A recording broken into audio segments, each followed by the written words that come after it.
Hello and good morning everyone, welcome to algebra classes. तो आज हम स्टैंडर्ड 9 की मैथमेटिक्स 1 का एक नया टॉपिक पढ़ने वाले हैं जिसका नाम है पॉलिनोमियल्स। पॉलिनोमियल्स को समझने से पहले हमें ये पता होना चाहिए कि एक अलजेब्रिक एक्सप्रेशन क्या होती है, क्योंकि जो हमारे पॉलिनोमियल्स होते हैं वो एक पार्ट होता है अलजेब्रिक एक्सप्रेशंस का। तो पहले हम कुछ बेसिक्स देखते हैं कि अलजेब्रिक एक्सप्रेशंस कैसे फॉर्म होती है, इसके बाद हम पढ़ते हैं कि पॉलिनोमियल्स हम किसे कहेंगे। तो जो पहली बेसिक टर्म जो हमें पता होनी चाहिए वो है कांस्टेंट। तो एक कांस्टेंट क्या होते हैं? कांस्टेंट होते हैं वो सिंबल्स जिनकी वैल्यू हमेशा फिक्स्ड होती है। फॉर एग्जांपल कि जैसे हम डेली लाइफ में नंबर्स यूज़ करते हैं या फिर हमारे मैथमेटिक्स में जो नंबर यूज़ करते हैं, natural number, whole numbers, rational numbers, ये सभी के सभी कांस्टेंट्स होते हैं। तो अगर मैंने यहाँ पर 5 लिया है तो 5 की वैल्यू हमेशा 5 ही रहेगी। अगर यहाँ पर मैंने 10 लिखा है तो 10 की वैल्यू हमेशा 10 ही रहेगी। हम ऐसा कभी नहीं कहेंगे कि 5 की वैल्यू चेंज होके 10 हो चुकी है या फिर 10 की वैल्यू चेंज होके 5 हो चुकी है, ऐसा कभी नहीं होता। तो इसलिए जिनकी वैल्यू हमेशा फिक्स्ड होती है या फिर कभी भी चेंज नहीं होती है उन्हें हम कांस्टेंट कहते हैं। तो सेकेंड टर्म हमें पता होनी चाहिए वो है वेरिएबल्स। तो वेरिएबल्स क्या होते हैं? वेरिएबल्स वो होते हैं जिनकी वैल्यू हमेशा वैरी होती रहती है, जिनकी वैल्यू हमेशा चेंज होती रहती है, उसे हम वेरिएबल कहेंगे। तो इन वेरिएबल्स को हम स्मॉल लेटर से डिनोट करते हैं, like X, Y, L, M. तो वेरिएबल्स की वैल्यू कभी भी फिक्स्ड नहीं होगी। जैसे कि एक्स की वैल्यू अगर किसी एग्जाम्पल में 2 है तो एक्स की वैल्यू किसी दूसरे एग्जाम्पल में 5 भी हो सकती है। तो इसीलिए कभी भी एक्स की वैल्यू चेंज मतलब फिक्स नहीं होती है, इसीलिए हम उसे वेरिएबल कहते हैं। जो थर्ड पता होनी चाहिए हमें वो है टर्म। तो एक टर्म कैसे फॉर्म होती है? तो जब हम किसी कांस्टेंट को एक वेरिएबल के साथ मल्टीप्लाई करते हैं तब एक टर्म फॉर्म होती है। फॉर एग्जांपल मैंने यहाँ पे कांस्टेंट लिया है 5 और अगर मैं एक वेरिएबल लूँ x, तो इनकी मल्टीप्लिकेशन आ जाएगा 5x, जिसे हम एक टर्म कहेंगे। तो हमें हमेशा ध्यान रखना है कि जब हम एक टर्म फॉर्म करेंगे तो वहाँ पर एक कांस्टेंट का पार्ट होना चाहिए और एक वेरिएबल का पार्ट होना चाहिए। तो अभी हम टर्म को डिफरेंट वेज में कैसे लिख सकते हैं ये देखते हैं। तो टर्म में एक कांस्टेंट होता है और एक वेरिएबल होता है।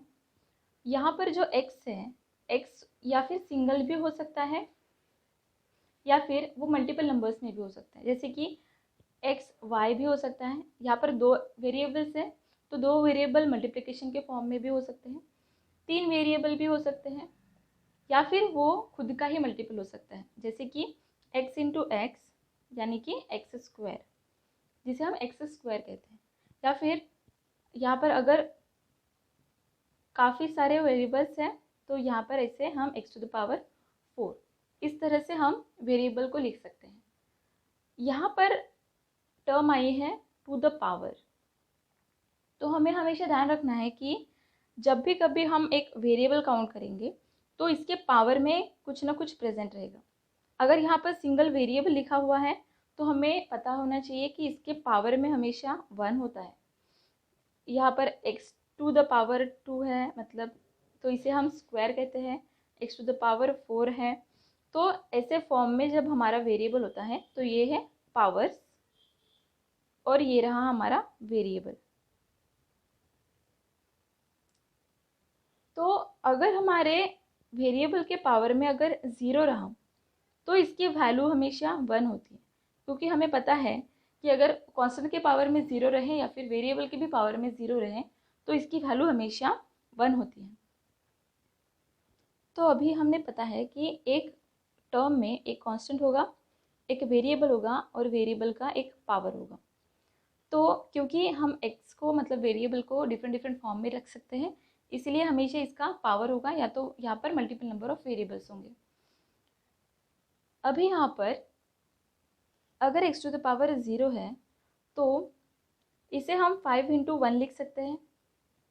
इसका मतलब यहाँ पर सिर्फ 5 कांस्टेंट रहेगा, यानी कि अगर हमारे पास सिर्फ 5 कांस्टेंट है तब भी हम इसे एक टर्म कह सकते हैं, क्योंकि हम 5 को 5x टू द पावर 0 लिख सकते हैं, जहाँ पर 5 एक कांस्टेंट है और x एक वेरिएबल है। तो इसीलिए जब भी कहीं पे हमें एक कांस्टेंट दिखाई देगा उसे भी हम एक टर्म कहेंगे। तो अगर हमारे पास हमारा वेरिएबल रूट में है तो इसकी वैल्यू हम लिखते हैं टू द पावर के फॉर्म में x टू द पावर 1/2, या फिर अगर वो 1/x मतलब 1 वेरिएबल के फॉर्म में है तो इसकी वैल्यू हमेशा इन्वर्स होती है, यानी कि 1x टू द पावर -1। तो ये हमारे अलजेब्रिक एक्सप्रेशंस के टर्म हो सकते हैं। अभी हम देखते हैं कि हम कोएफिशिएंट किसे कहेंगे। तो अगर हमारे पास टर्म है, एक कांस्टेंट है, कांस्टेंट के साथ मल्टीपल में एक वेरिएबल है और उसका एक पावर है, तो यहाँ पर पावर वेरिएबल और ये जो कांस्टेंट होता है इसे ही हम कोएफिशिएंट भी कहते हैं। लेकिन हमेशा जो कोएफिशिएंट होता है वो कांस्टेंट के साथ उसके साथ जो साइन होगा उसे हम कोएफिशिएंट कहते हैं। फॉर एग्जांपल अगर मेरे पास q टू द पावर 4 है, -q टू द पावर 4 है, या फिर -3p² है, तो इस फॉर्म में अगर हमारे पास टर्म है जहाँ पर q एक वेरिएबल है, 4 उसका पावर है और उसके साथ जो कांस्टेंट मल्टीपल में है वो होगा -1, तो ये रहा एक कांस्टेंट जो इसके साथ में मल्टीपल में है, तो इसका जो कोएफिशिएंट होगा वो होगा -1। सिमिलरली यहाँ पर p एक वेरिएबल है, 2 एक पावर है जो हमारे वेरिएबल का पावर है, और इसके साथ जो कोएफिशिएंट होगा वो होगा -3, क्योंकि वो कांस्टेंट और उसके साइन के साथ लिखा जाएगा और इसे हम कहेंगे कोएफिशिएंट ऑफ p। यहाँ पर अगर हमारे पास -1 कोएफिशिएंट है तो वो हो जाएगा -1 is the coefficient of q। तो इस तरह से हम उसे रीड भी करते हैं। तो अभी हम देखते हैं कि अलजेब्रिक एक्सप्रेशंस कैसे फॉर्म होती हैं। तो जब हम नंबर ऑफ टर्म्स को कंबाइन करते हैं या फिर नंबर ऑफ टर्म्स को ऐड करते हैं तब हमें एक अलजेब्रिक एक्सप्रेशन मिलती है। For example 3x² + 2x + 1। तो यहाँ पर 3x² एक टर्म है, 2x एक टर्म है और 1 एक टर्म है, क्योंकि यहाँ पर हमारे पास वेरिएबल प्रेजेंट है, वेरिएबल का पावर प्रेजेंट है और यहाँ पर एक कांस्टेंट प्रेजेंट है, तो x का पावर, x का कोएफिशिएंट। यहाँ पर x वेरिएबल है, x का पावर यहाँ पर गिवन नहीं है इसलिए वो 1 रहेगा और x का जो कोएफिशिएंट है वो है 2। यहाँ पर 1 है तो 1 के साथ अगर वेरिएबल प्रेजेंट होता तो वो x टू द पावर 0 के फॉर्म में होता, तो यहाँ पर x का पावर 0 है और x का जो कोएफिशिएंट है वो 1 है। अगर हमारे पास दूसरे एग्जाम्पल है 3x² - 1x + 2, तो यहाँ पर जो फर्स्ट टर्म है यहाँ पर वेरिएबल x है, x का पावर 2 है और उसका जो कोएफिशिएंट है वो 3 है, तो ये हमारी टर्म हो गई। यहाँ पर जो वेरिएबल है वो है x और x का जो कोएफिशिएंट है वो है -1, क्योंकि हम कोएफिशिएंट को उसके साइन के साथ लिखते हैं इसलिए इसका कोएफिशिएंट -1 है और इसका पावर 1 है। यहाँ पर 2 है कांस्टेंट, तो 2 के साथ अगर वेरिएबल होता तो वो x टू द पावर 0 के फॉर्म में होता, तो यहाँ पर x का पावर 0 है और उसका कोएफिशिएंट +2 है। इसलिए अगर आपको लग रहा होगा कि ये एक्सप्रेशन में हम सिर्फ टर्म्स को ऐड नहीं या फिर सब्ट्रैक्ट भी करते हैं, तो ऐसा नहीं है, क्योंकि यहाँ पर 3x² में हमने -1x ये वाली टर्म हमने ऐड की है 3x² में और फिर 2x², 0। तो इस तरह से हम अलजेब्रिक एक्सप्रेशन फॉर्म करते हैं। तो अभी हम देखते हैं कि पॉलिनोमियल्स क्या होती हैं। तो पॉलिनोमियल्स वो स्पेसिफिक अलजेब्रिक एक्सप्रेशंस होती हैं जहाँ पर जो वेरिएबल प्रेजेंट रहेगा उसके जो पावर्स होंगे वो हमेशा होल नंबर्स होंगे, या फिर हम कह सकते हैं कि वो नॉन नेगेटिव इंटीजर्स होंगे। यानी कि हमने एक अलजेब्रिक एक्सप्रेशन लिखी है 3x² + x -1। अगर हमारी एक अलजेब्रिक एक्सप्रेशन है तो यहाँ पर 3x² एक टर्म है, x एक टर्म है और -1 एक टर्म है। यहाँ पर जो x का पावर है वो 2 है, यहाँ पर x का जो पावर है वो 1 है और यहाँ पर अगर वेरिएबल प्रेजेंट होता तो वो x टू द पावर 0 के फॉर्म में होता, तो यहाँ पर x का पावर जो है वो 0 है। तो 2, 1 और 0 ये हमारे होल नंबर्स होते हैं, जिन्हें हम नॉन नेगेटिव इंटीजर्स भी कह सकते हैं, क्योंकि नॉन नेगेटिव इंटीजर्स और होल नंबर्स सेम ही नेम है नंबर्स का। तो वो 2, 1, 0 होल नंबर्स है, इसीलिए हमारी ये जो अलजेब्रिक एक्सप्रेशन होगी इसे हम पॉलिनोमियल कहेंगे। अगर इनके अलावा इनके पावर्स हुए तो फॉर एग्जांपल जैसे हमने अभी देखा कि हम रूट एक्स को भी एक पॉलिनोमियल अलजेब्रिक एक्सप्रेशन कह सकते हैं, जहाँ पर x टू द पावर 1/2 था। x टू द पावर 1/2 यानी x टू द पावर 0.5, और 0.5 एक होल नंबर नहीं है, क्योंकि हमारे होल नंबर्स क्या होते हैं 0, 1, 2, 3, 4 एंड सो ऑन। इस तरह से हमारे होल नंबर्स होते हैं। सो 0.5 हमारे होल नंबर नहीं है, इसीलिए जहाँ पर भी रूट एक्स प्रेजेंट रहेगा वहाँ पर उसे हम पॉलिनोमियल नहीं कहेंगे। वो एक अलजेब्रिक एक्सप्रेशन हो सकती है, लेकिन वो पॉलिनोमियल नहीं होगी। सिमिलरली अगर हमारे पास 1 अपॉन वेरिएबल है, यानी कि 1 अपॉन एक्स है, तो 1 अपॉन एक्स को हम लिखते हैं x टू द पावर -1। तो -1 एक नेगेटिव इंटीजर है, वो नॉन नेगेटिव इंटीजर नहीं है, इसीलिए जो ये x टू द पावर -1 है या फिर 1 अपॉन एक्स है, ये भी हमारी पॉलिनोमियल नहीं होगी।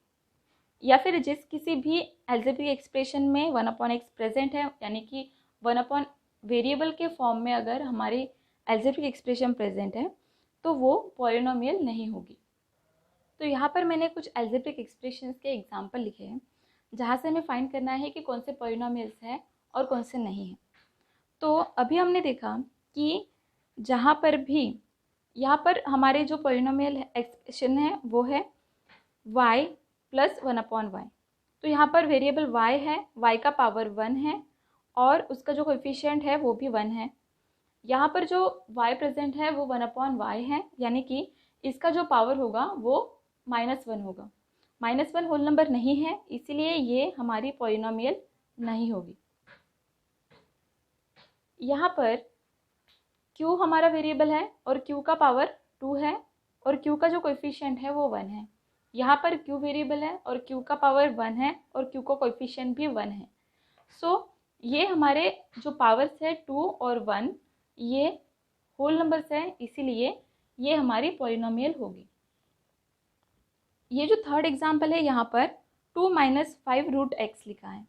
तो यहाँ पर 2 जो है वो तो एक टर्म है, क्योंकि हम किसी भी कांस्टेंट को एक टर्म कह सकते हैं, लेकिन जो -5 रूट एक्स है, क्योंकि यहाँ पर x टू द पावर 1/2 होगा और 1/2 एक होल नंबर नहीं है, इसलिए जो -5 रूट एक्स है वो सेटिस्फाइड नहीं करता हमारे पॉलिनोमियल की डेफिनेशन को, इसलिए ये पॉलिनोमियल नहीं होगी। जो थर्ड है, यहाँ पर x हमारा वेरिएबल है और x टू द पावर 2 है और x के साथ 1 कोएफिशिएंट है। यहाँ पर x वेरिएबल है, x का पावर 1 है और x का जो कोएफिशिएंट है वो 7 है। यहाँ पर 9 है, यानी कि 9 के साथ जो कांस्टेंट होगा उसका 9 के साथ जो वेरिएबल होगा वो x टू द पावर 0 के फॉर्म में होगा। तो यहाँ पर x का पावर 0 है जो कि होल नंबर है और x के साथ जो कोएफिशिएंट है वो है 9। तो ये हमारी पॉलिनोमियल होगी। यहाँ पर कांस्टेंट 10 लिखा है, तो एक 10 भी पॉलिनोमियल हो सकती है। तो हाँ, क्योंकि एक पॉलिनोमियल के लिए हमें क्या चाहिए, वो एक 10 यानी कि वो वेरिएबल के साथ अगर होता तो उसे हम x टू द पावर 0 के फॉर्म में लिखते। तो x का पावर 0 है और 0 एक होल नंबर है, इसीलिए जो हमारा 10 कांस्टेंट है वो भी एक पॉलिनोमियल है। अगर यहाँ पर सिर्फ एक वेरिएबल प्रेजेंट है तो वेरिएबल के पावर में हमेशा एक 1 प्रेजेंट रहेगा, अगर वहाँ पे गिवन नहीं है तो 1 एक होल नंबर है, इसीलिए अगर हमारे पास सिर्फ वेरिएबल प्रेजेंट है t तो भी ये पॉलिनोमियल होगी। तो इस तरह से हमने अभी देखा है कि कौन से अलजेब्रिक एक्सप्रेशंस पॉलिनोमियल होते हैं और कौन से नहीं होते। इससे हम एक बात कह सकते हैं कि हमारी जो पॉलिनोमियल होती है वो एल्जेब्रिक एक्सप्रेशंस का ही पार्ट है और एल्जेब्रिक एक्सप्रेशन है, लेकिन सभी के सभी एल्जेब्रिक एक्सप्रेशंस को हम पॉलिनोमियल नहीं कहेंगे। हम एक बार सभी रिवाइज कर लेते हैं। जैसे कि अभी हमने देखा था कि हमारी टर्म फॉर्म होगी जब हम एक कांस्टेंट को एक वेरिएबल के साथ मल्टीप्लाई करेंगे। वेरिएबल एक फॉर्म में हो सकता है, या तो वो खुद के ही मल्टीपल में हो सकता है, या फिर वो नंबर ऑफ वेरिएबल्स के फॉर्म में हो सकता है। इसलिए हमें 5x⁴ के फॉर्म में हमें मिलेगा, या फिर 5xy, इस तरह से हमारी टर्म होती है। टर्म्स को जब हम कंबाइन करते हैं तो इसके बाद हमें मिलती है एक एल्जेब्रिक एक्सप्रेशन। तो एल्जेब्रिक एक्सप्रेशन की कोई स्पेसिफाइड नहीं था कि इसके पावर में क्या होना चाहिए और क्या नहीं होना चाहिए, लेकिन जब हमने देखा कि कौन से एल्जेब्रिक एक्सप्रेशंस पॉलिनोमियल होती हैं, तो पॉलिनोमियल्स वो एल्जेब्रिक एक्सप्रेशंस हैं जिनके वेरिएबल के पावर में जो कांस्टेंट है वो हमेशा होल नंबर्स होनी चाहिए। तो यहाँ पर जैसे x⁴ है, 2 होल नंबर है, इसलिए ये पॉलिनोमियल होगी। 5xy है, x⁴ 1 है, y⁴ 1 है, तो 1 और 1 होल नंबर्स है, इसलिए ये भी पॉलिनोमियल्स होगी। तो इस तरह से हमने देखा कि एल्जेब्रिक एक्सप्रेशंस कौन सी होती हैं और कौन से एल्जेब्रिक एक्सप्रेशंस को हम पॉलिनोमियल कह सकते हैं। सो हम आज के लिए इतना ही पढ़ते हैं।